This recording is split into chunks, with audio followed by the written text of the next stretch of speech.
Another tale with Gary the 5-speed. I love this little car. But now I was thinking, I was in the store today, and I was thinking about something that happened way back when that you guys would probably enjoy. So, when I grew up, I was raised by my grandparents, right? Well, adopted out by them. And when my grandfather died, it was just me and my grandmother, right? And I was a little boy. And the neighbor man, who was a friend of my grandfather's, completely turned on me and my grandmother. To the point to where he was just being a jerk about everything, you know, complained about the grass, complained about the dog, everything. And as a little kid who just lost his grandfather, had no dad, sister was significantly older,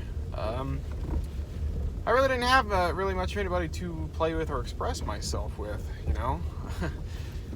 And so this new neighbors moves in behind, and this neighbor man, who had been a friend of my grandfather's, really took to their boy, who was roughly the same age as me, give or take 2 years, and just really made it hard on me. I'd be outside in the backyard mowing, and he'd say obscenities to me and call me fat, in which I was pretty freaking fat, but don't crush a kid's spirit, you know.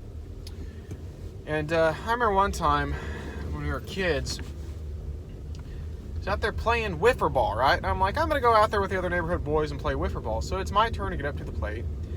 And this neighborhood kid, who my neighbor had taken in as like a grandson, says, I won't pitch to him. And the other kids are like, what are you talking about, man? Pitch the ball. We got a game going on here.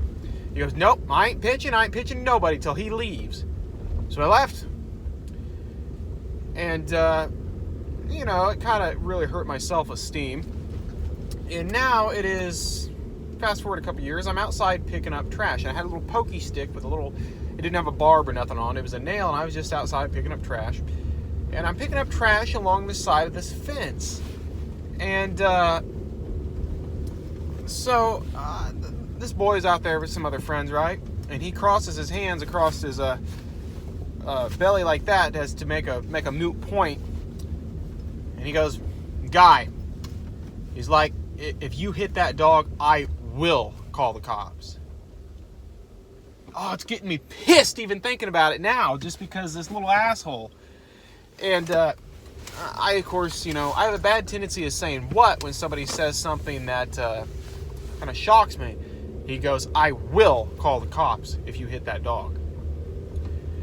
And, you know, I'm kind of sitting here, and I know that this is completely messed up, but I kind of always felt a jealousy that this neighbor, seeing that I was suffering, seeing that I had lost my father, lost my grandfather, and he took it upon himself, now that my grandfather was gone, to completely turn on me and my grandmother and to take to this other neighborhood kid. Now, I understand that I'm not under no obligation, that was never related to this guy, but I feel like a little decency would have gone a long way, you know? There'd be times, too, where the dog be out in the yard, call the cops. When I was 16, I had a pickup truck. I was waiting to get the plates on, and it was sitting in the driveway. Called the cops about that. I ended up selling that pickup for $900 just to move it, because the fine would be higher than the value of the truck. And you know, even this neighborhood kid, he still lives back behind me here. Even today, I just feel I just like to go over there and bust him in his stupid little mouth. You know, he's 22. No, he's 24 now. You know, and I still cannot stand a little punk bitch like that. And I know that's not very Christian of me to say, but the crap that kid and that neighborhood man put on me and put on my grandmother. You know, we had this little dog growing up. Actually, I still have her. She's about 12, 13 years old. And she'd gotten away from my grandmother. My grandmother was disabled, couldn't walk very well. And it ran off in the neighbor's yard and took a crap. And that neighbor started screaming, are you going to clean this up? And blah, blah, blah. Called the cops over that. You know, and it was just, there's a lot of negativity in this neighborhood and in this existence of mine on this street that I don't like. You know, I should not have had to go through that as a youth. You know, and I should not have had to give up my pickup truck because I'm waiting on a license plate. You know, and then there was an incident about a strip of grass over a property dispute. Stuff that would never happen when my grandfather was alive, because my grandfather would get right in his face and tell him to shove it up his ass. But yeah, that's my little rant here. Another little video blog. Thanks for watching.